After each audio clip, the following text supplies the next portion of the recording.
April 14th, 1945, midnight. The first shot cracks through Zwolle, a Dutch transit hub controlling the last defensible river crossing before the German border. Then another from the east, then another from the north. German commanders grab their radios, voices fracturing into panic. How many Canadians have breached the perimeter? The answer crackles back through heavy static. A full company, maybe a battalion. But here is what the German command room does not see. There is only one shooter in the dark. One man, one bolt-action rifle. He checks his ammunition. 17 rounds. That is all that stands between liberation and a massacre. And a deception so mathematically impossible that it defies every rule of modern warfare. How does a single private convince an entrenched garrison to surrender their city with barely more than a standard magazine? And what happens when a bluff works so perfectly, it triggers a scorched earth order that will burn 50,000 civilians to ash before dawn? 11:47 p.m. Léo Major crouches behind a damp brick wall. The cobblestones bite into his knees. German boot heels strike pavement 20 meters to his left. A patrol is turning the corner. He freezes, breath held, finger resting lightly on the trigger guard. He is a Canadian private with one eye lost to a grenade in Normandy. He carries a Lee Enfield rifle, 2 grenades, and explicit orders that boil down to 3 words. Observe, report, return. No engagement. His commanding officer expects a tactical map by dawn. Instead, he has decided to rewrite the rules of the invasion. 6 hours.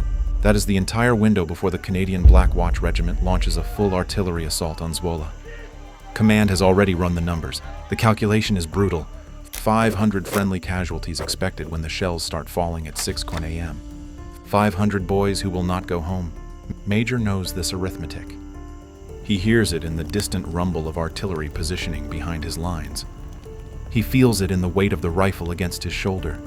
He slips through the alleyway, moving with the quiet desperation of a man who has already decided to break his oath. A German patrol steps into view.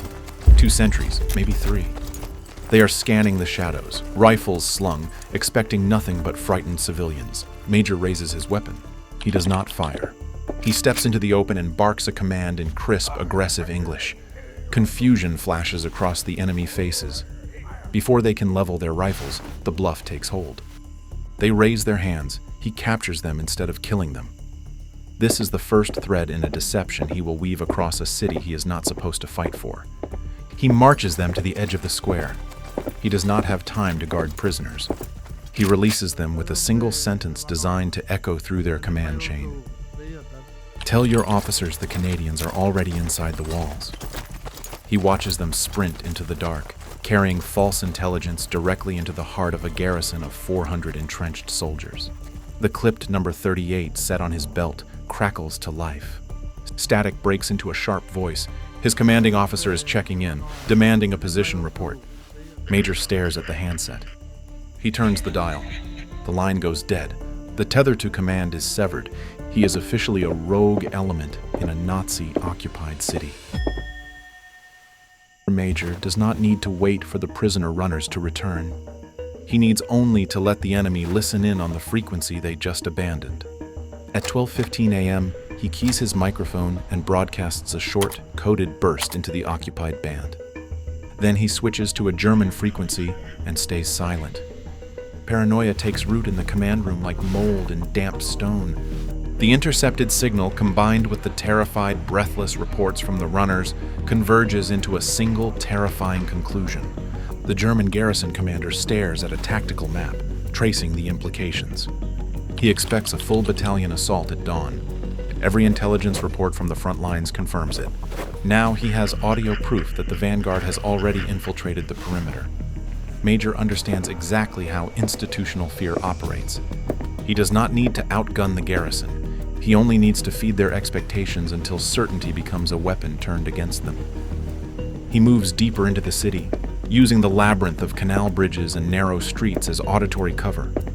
He finds a firing position behind a collapsed stone wall near the town square. He takes aim at a distant sandbag emplacement and pulls the trigger. The crack of the Lee Enfield shatters the quiet night. He does not wait to see if the shot found its mark. He drops the rifle, sprints 3 blocks east, and sets up behind a rusted delivery truck. 4 minutes pass. He fires again from the new position. The angle is completely different. The sonic profile changes. Any trained soldier listening to those shots would do the immediate math. Rifles do not teleport. A full company operates on a standard spacing doctrine, spreading their fire across multiple quadrants to suppress enemy movement. Major is manufacturing a geometry of war that does not exist. He moves to a third position near the canal bridge, fires once, relocates again. He covers a 6-block radius in less than an hour. The pattern is relentless. 3 shots, silence. 2 shots, movement. The garrison triangulates the sound and reaches a terrifying conclusion. There are at least 20 shooters operating in coordinated cells. The German command structure responds exactly as Major predicted. Radio traffic spikes with urgent requests for reinforcements. Sentries double their watch intervals. Spotlights sweep the streets in overlapping arcs of blinding white light. Major watches the panic unfold from the shadows. He is not fighting enemies. He is conducting an orchestra of their own fears.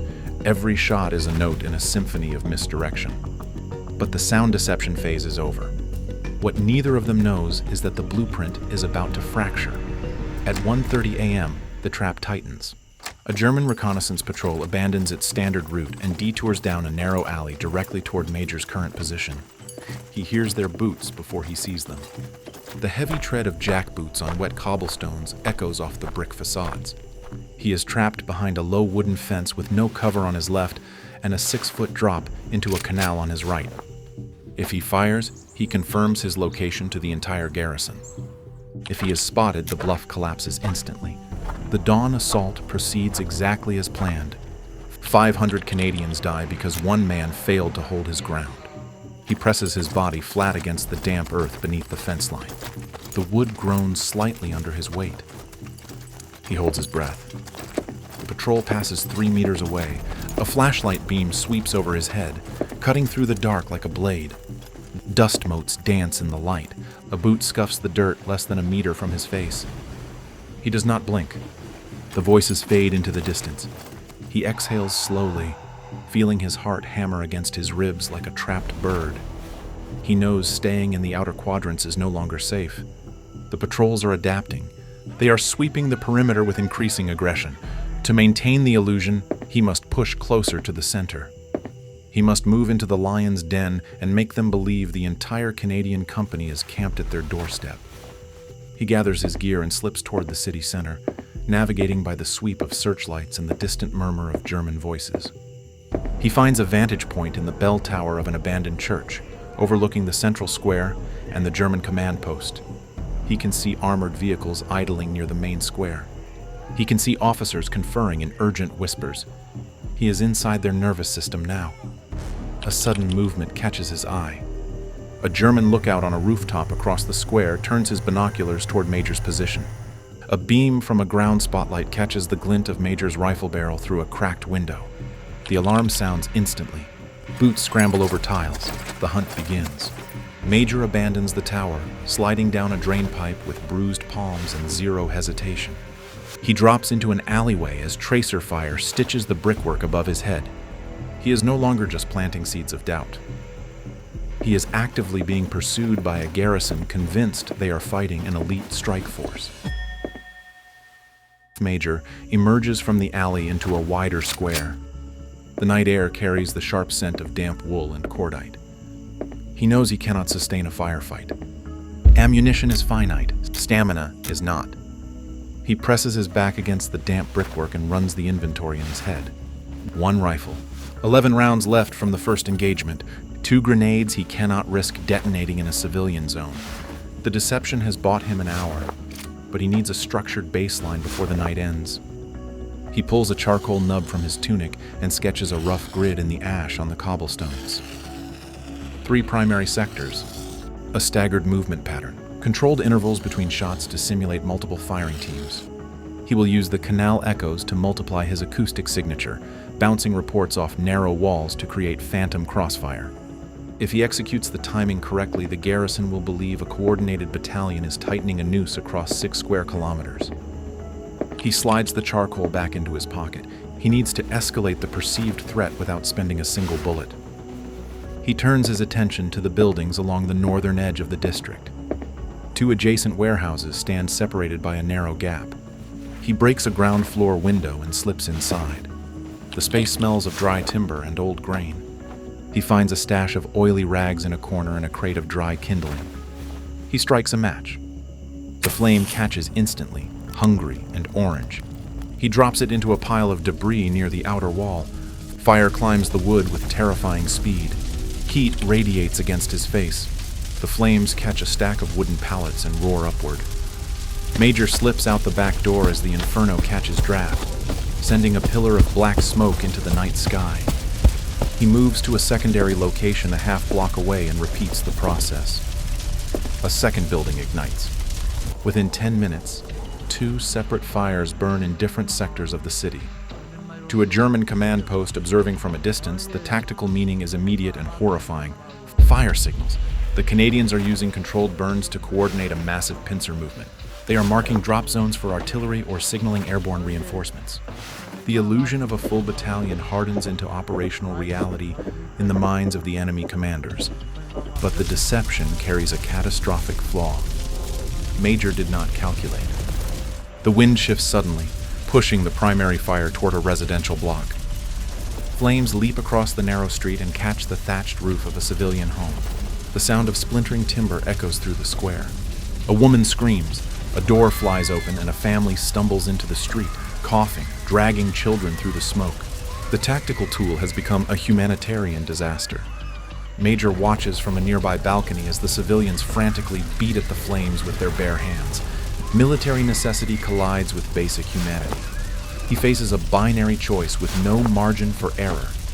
Continue the bluff and let the fire burn, maintaining the psychological pressure that could end the battle before dawn.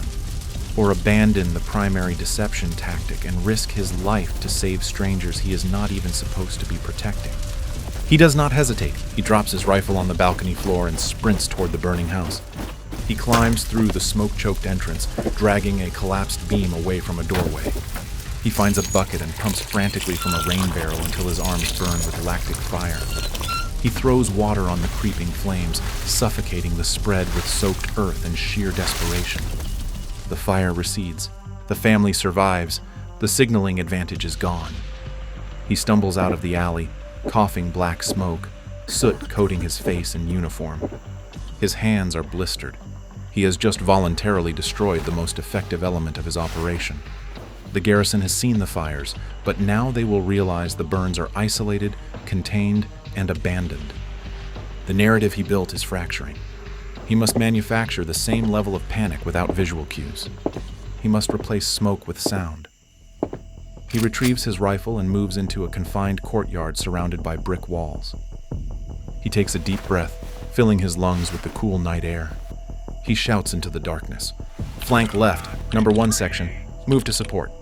The words ring sharp and clear, bouncing off the stone facades.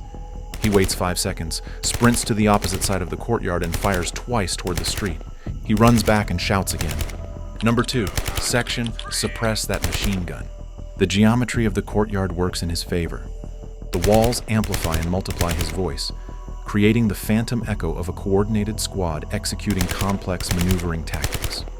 He is a one-man theater production, directing an invisible army. German troops in adjacent buildings press their ears against the glass. They hear commands. They hear responses that do not exist. They hear boots running on gravel that Major stamps with his heels before firing. The psychological pressure compounds. At 4 Max AM, the margin for error vanishes completely. Major takes position behind a rusted delivery truck on the edge of the main thoroughfare. He is reloading, fingers fumbling with ammunition strips when the heavy tread of boots echoes from both ends of the street. 2 separate patrols are converging. He drops flat against the cobblestones, pressing his cheek against the cold stone. A German squad marches past his position, their rifle muzzles passing less than 5 feet from his head. He counts the boots, 12 soldiers. If any of them glance down, the war ends in a burst of automatic fire. If he is captured, the bluff dies. The dawn assault begins. The casualty count begins. He lies still as stone.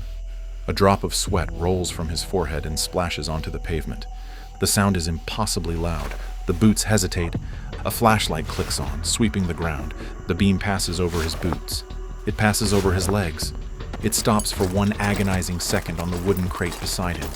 The light moves on. The boots resume their rhythm and fade into the distance. Major exhales a breath he has held for 40 seconds. His hands are shaking. He is running on adrenaline and sheer audacity, operating in a space where a single mistake means death for 500 men. He tunes a captured German field receiver, stripped from a patrol pack earlier in the night. Static hisses, fragmented voices break through. He hears something that chills his blood. The German command is not consolidating for a counterattack. They are receiving orders from high command. Burn the city. Scorched earth protocol. They will raze Zwolle to the ground rather than surrender it to the phantom battalion they believe is approaching. The deception has worked beyond his wildest parameters, but it has triggered a catastrophic response. The timeline has just collapsed from hours to minutes. The radio handset pulses violently against his ear. Static shreds into overlapping transmissions. A lieutenant barks for flamethrower teams to advance on the northern quadrant. A colonel cuts in, voice cracking, ordering the demolition unit to hold fire. The lieutenant shouts back that direct orders demand immediate incineration to deny the infrastructure. The colonel screams that fuel trucks cannot risk moving through active sniper fire. Major twists the dial. A panicked logistics officer reports civilian refugees are clogging the eastern bridge, blocking heavy armor.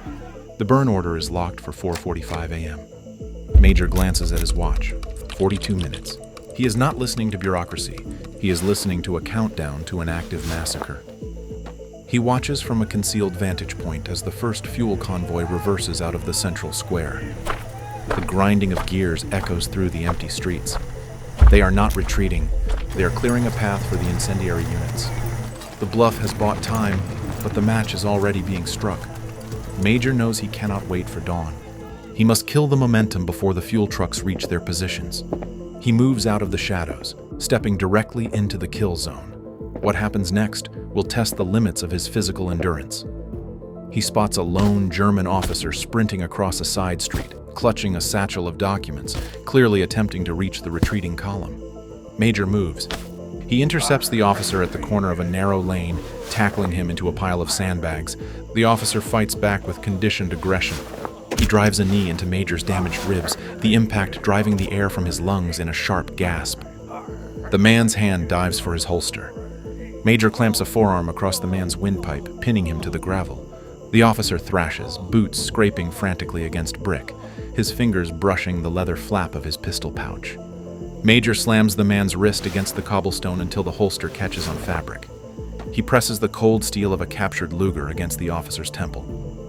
The man bucks violently, his eyes wide with animal panic. He realizes he is alone. He opens his mouth to scream for the nearby patrol. Major jams his thumb hard against the man's windpipe. He does not have the luxury of a clean fight.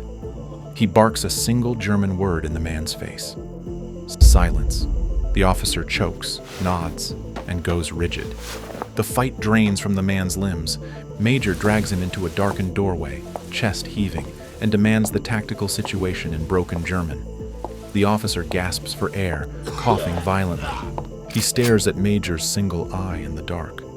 He stammers, breathless, surrendering the exact intelligence Major needs. The garrison morale has shattered. The order has been given. Fall back to the Zwolle River. The city is lost. The words confirm everything. Major has triggered a full-scale withdrawal. He releases the officer with a shove. The man disappears into the fog without looking back. Major stands alone in the doorway, listening to the rumble of retreating convoys.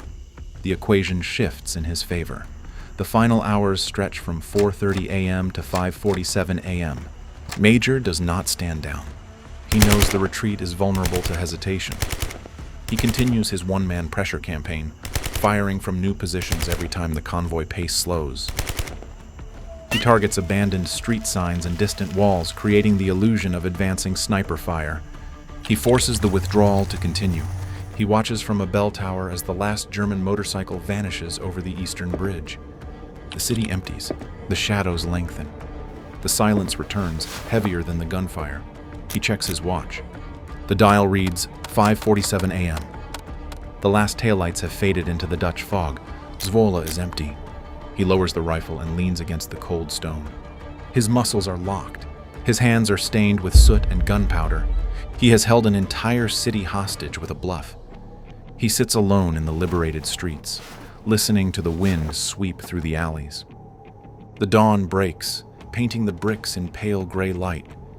He knows he has only minutes before the Canadian assault begins. He needs to get back to his own lines. He needs to tell them to stand down. He begins the long run back through the canal district, jumping fences and scrambling over barricades.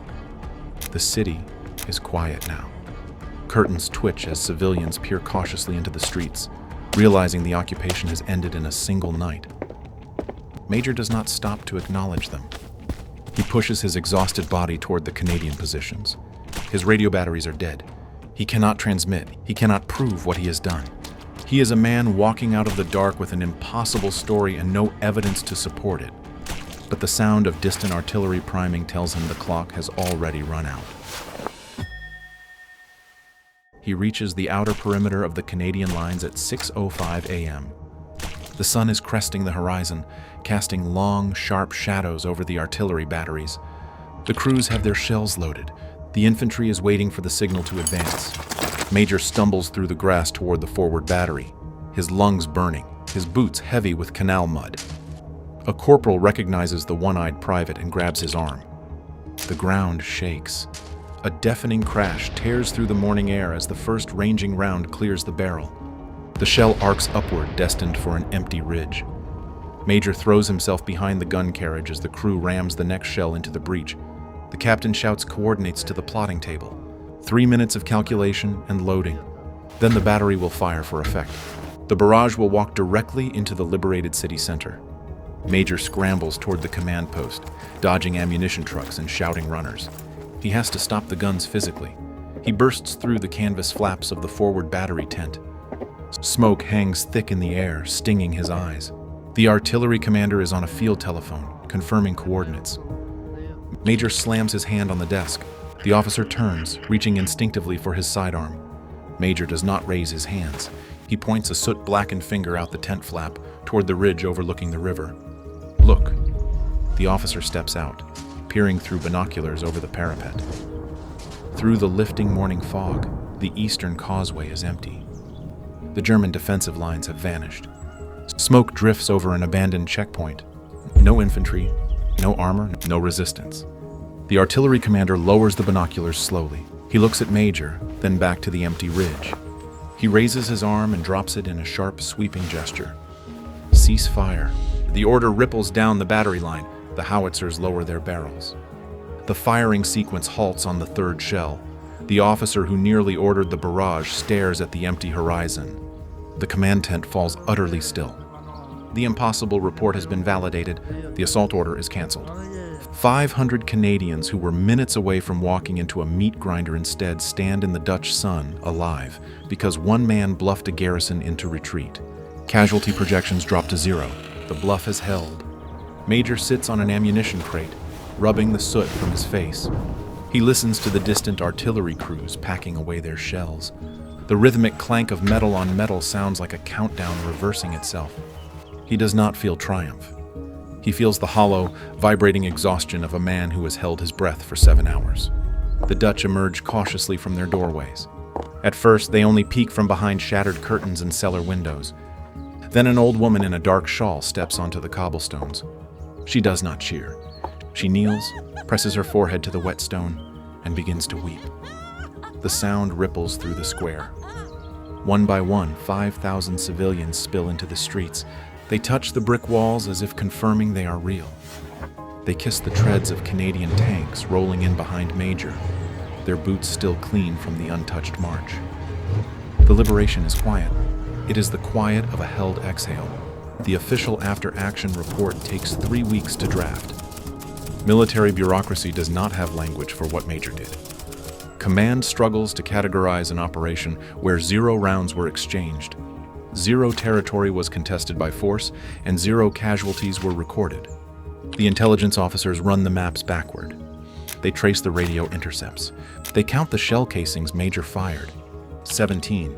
17 spent brass cartridges scattered across 6 square kilometers did the work of a 500-man armored division.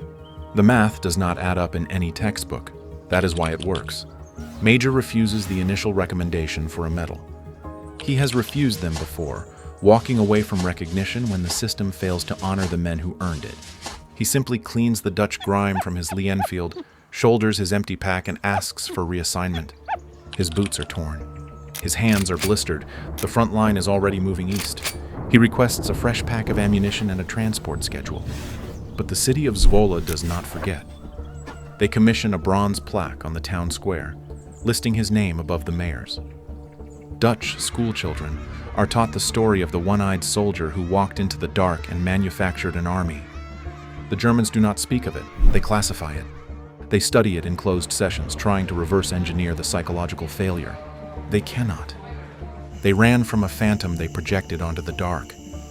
The legacy of Zwolle echoes far beyond 1945. Military academies dissect it as the purest case study in asymmetric psychological warfare. They strip away the folklore and find the mechanics, exploit institutional paranoia, fracture communication chains, use the enemy's own protocols as leverage. Modern special operations doctrine borrows from it. But the theory strips out the mud. It strips out the blistered palms, the weight of 500 lives resting on a single private's shoulders. The doctrine becomes sterile. The reality is not, he does not ask for a place in history. He only asks for the men in his unit to come home. And for one night, he delivered. The war grinds forward for another 6 months, but 50,000 people in Zwolle wake up to a Tuesday morning with no occupation, no curfew, and no boots on their streets. They boil water.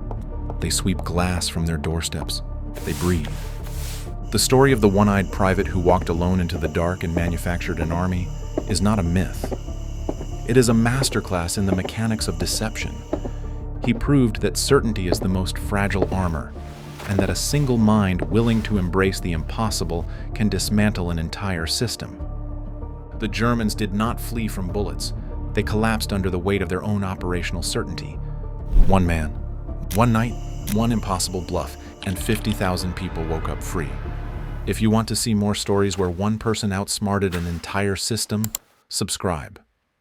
If you want to see what happens when hundreds of prisoners inside a Nazi death camp secretly copy an armory key under constant surveillance, arm themselves in minutes through a human chain, ignite a revolt that begins seconds too early, and still set the entire camp ablaze so completely the Nazis try to erase it from history, click here.